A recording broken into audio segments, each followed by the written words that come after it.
So, we have the Washington Huskies visiting the Maryland Terps. Now, Washington just lost a fight in their own stadium, 59 or 24-6 against Ohio State. But they're 3-1. They beat Washington State. Hey, that's a big rivalry game. Beat UC Davis pretty badly, FCS school, and they beat Colorado State, which is not a good team this year, fairly close. Far closer than it should have been.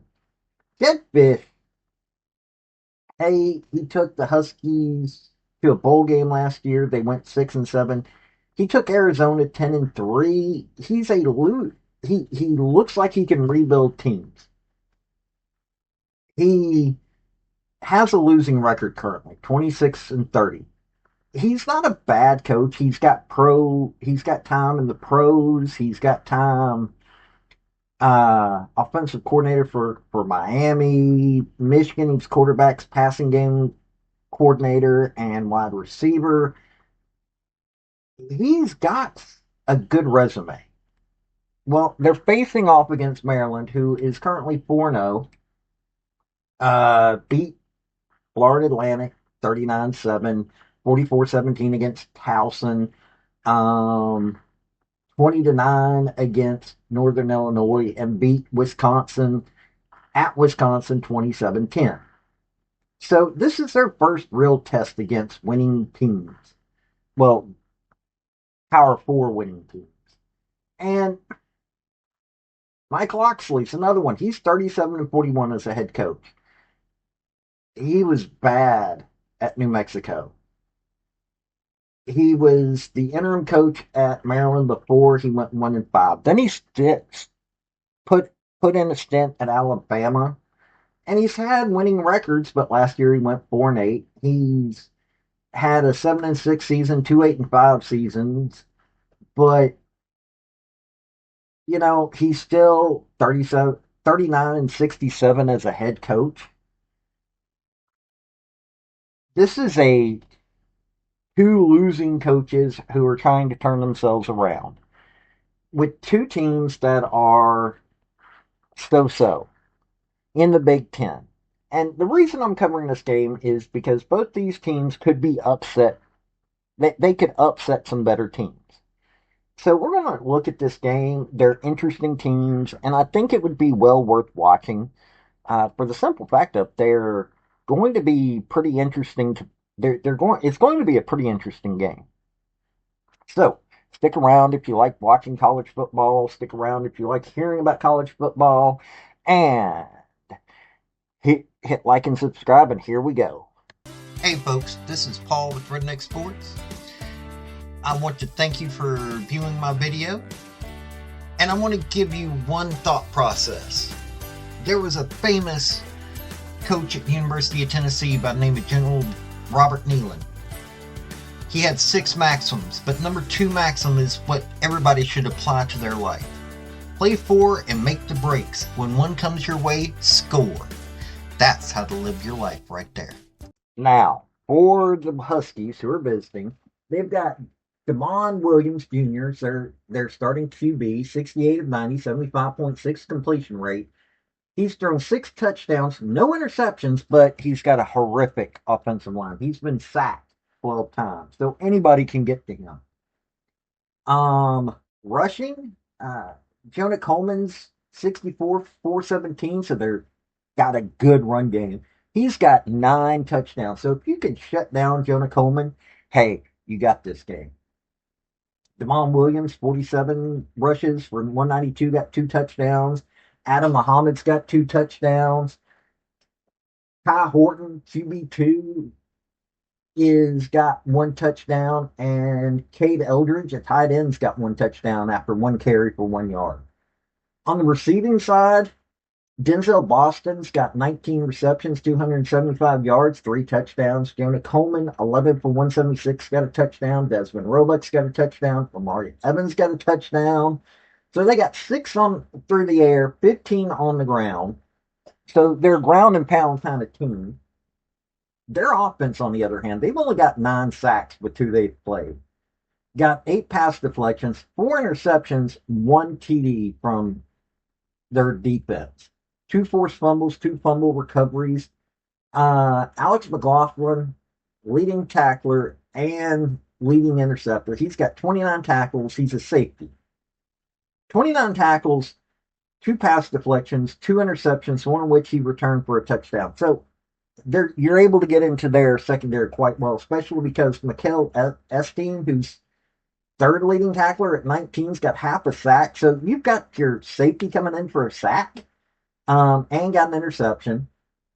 Devin Bryant's got 24. He's linebacker, got 24 tackles, got a pass deflection. You can get into their secondary kind of easy. So this is going to look good for a Maryland Terrapins who wants, if they want to rush. They're on penalties. They're 22 of 198, got 49 yards a game, so they're kind of disciplined. Even though, when you've got your safety being your leading tackler, being your best defensive player, that's kind of worrisome. Damon Williams, not bad, but man, he's not been given time to do anything. This is a team that's got one horrific offensive line, so they're having to rely on their rush deep or on their ground game. Yeah, they've got a decent game when it comes to passing, but they're having to rely on their ground game. This is how they're scoring. They're not doing a lot of it. Even bad teams are able to get to Williams. And their defense getting it, they're not winning at the line there either. Defensive line is not winning them many games, but their secondary is pretty good. So you've got to watch for your pass game. That's what you're getting with this Huskies team. Now, for the Terrapins, Malik Washington, their QB1, 80 for 134, 59.7 completion rate. Not exactly amazing, but he's got 1,038 through the air. Got 8 touchdowns, 1 interception, only been sacked once. So his completion rate's kind of weird if he's able to get that much time that he's only been sacked at one time. Dwan Williams is their leading rusher. He's got 1 touchdown. 47 of 183. Nolan Ryan, 32 of 109, got a touchdown. Malik Washington's got 2 rushing touchdowns. He's got 9 carries, 16 yards.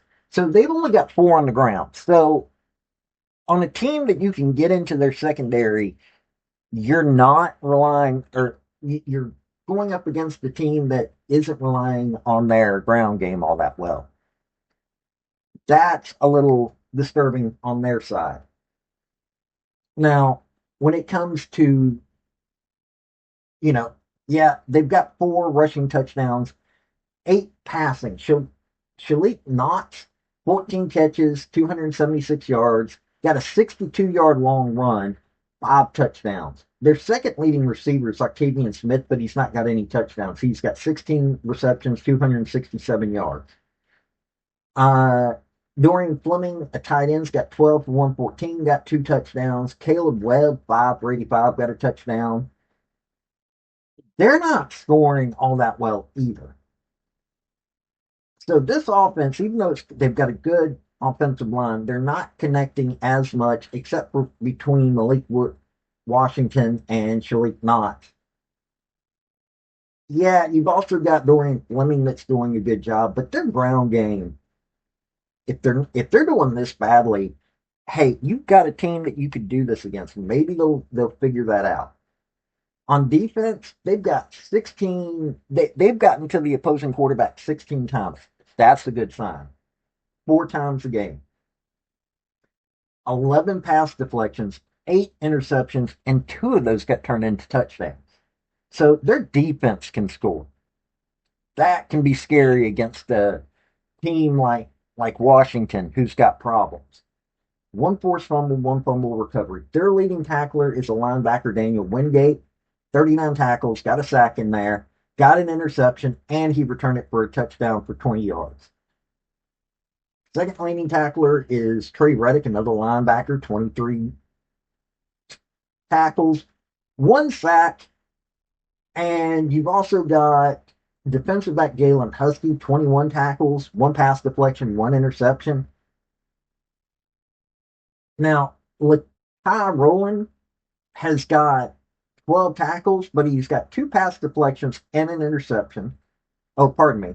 No pass deflections, but interceptions. Sorry. And he ran it 100 yards back for a touchdown. You heard that right. He caught one pretty much in the end zone of the opposing team and ran it all the way back. This is a team that can do explosive plays through the air. Shalik Knott's got 62-yarder. Octavian Smith, 53-yarder. Dorian Fleming, 48-yarder. This is a team that can do explosive things with their receivers, but now you're going up against a team that's got a weak defensive front. Hey, you could possibly do better on this. This is a interesting team. Probably needs some fixes. Now, on penalties, they're 29 of 255, 63 yards per game.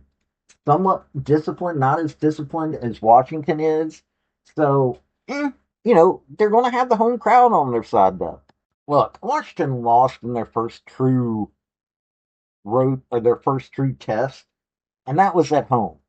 Maryland's going to have the home court advantage in this one, home field advantage, and they've got a good passing game and they'll be able to get into the secondary. They've got receivers who know what they're doing. They've got an okay ground game, but it looks like they could possibly do better in this game. I don't know why they're not relying on the ground game more, but with this passing offense and the fact that Loxley is somebody that understands pass game. Yeah, this is going to be an interesting game.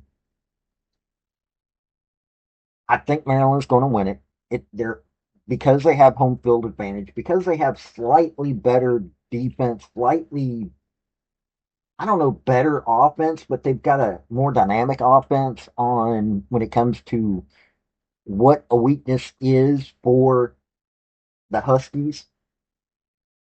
I think we're looking at Maryland's going to win this game. They're going to go 5-0. Very winnable game for them. Can Washington win this one? They've got to get their offensive line to step up. They've got to get Damon Williams. They've got to get Damon Williams more time. But they're going up against a team that is used to going after the opposing quarterback. And, all they have to do is put their defensive front. Maryland's got to have their defensive front doing what they've been doing all year long. I honestly think they can win this game. So that's what I'm saying. Hey, if you're a fan of either team, tell me what you think. I honestly believe that this is going to be a Terps win. This has been Paul with Redneck Sports. Y'all have a good day now. Bye. I want to thank you for watching my video. And if you like what you saw, like, subscribe, and comment. Y'all have a good day now.